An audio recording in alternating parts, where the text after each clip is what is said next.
Mga paraan para gawin ang time accelerator bug dito sa Manok na Pula.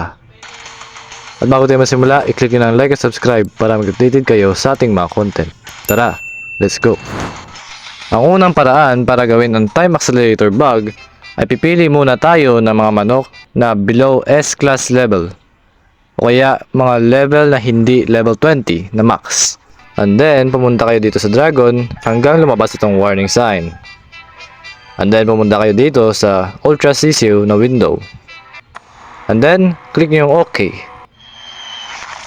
At pagkatapos nyan, i-click nyo yung X dito sa may taas.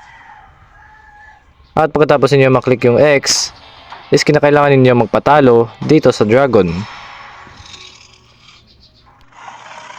At pagkatapos ninyo magpatalo dito sa dragon, ay pindutin ninyo agad itong dragon ulit.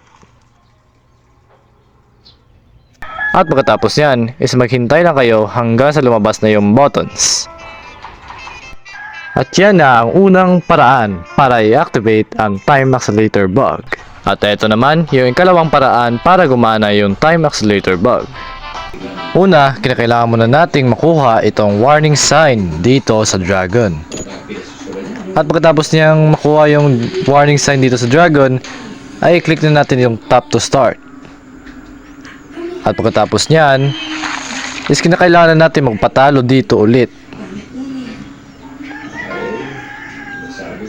At pagkatapos naman nating magpatalo dito sa dragon, ay kinakailangan nating ipindutin itong OK.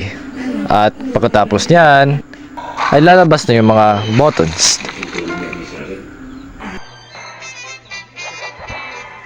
At yan na ang ikalawang paraan para i-activate ang time accelerator bug. At kung nanonood ka pa hanggang ngayon, click mo na yung subscribe button kasi ang ating goal dito sa channel na ito is makareach ang 100k subscribers at the end of the year.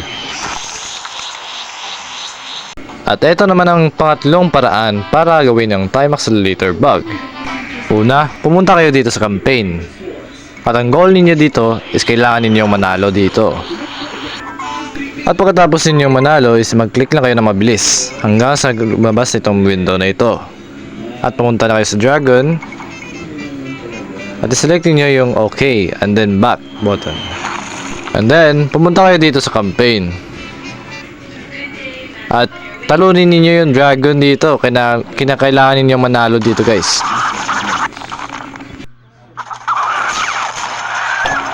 At pagkatapos na nating manalo dito sa campaign, is pupunta na tayo dito agad sa dragon ulit.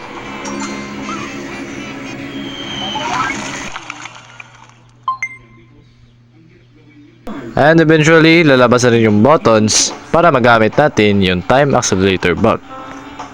Itong last step or last method is not really recommended.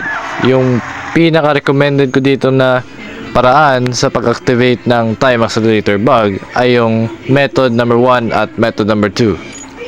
At dito na nga tayo magtatapos sa video na ito. Kung meron pa kayong mga katanungan, pwede kayong mag-comment sa comment section. Thank you guys for watching and see you soon.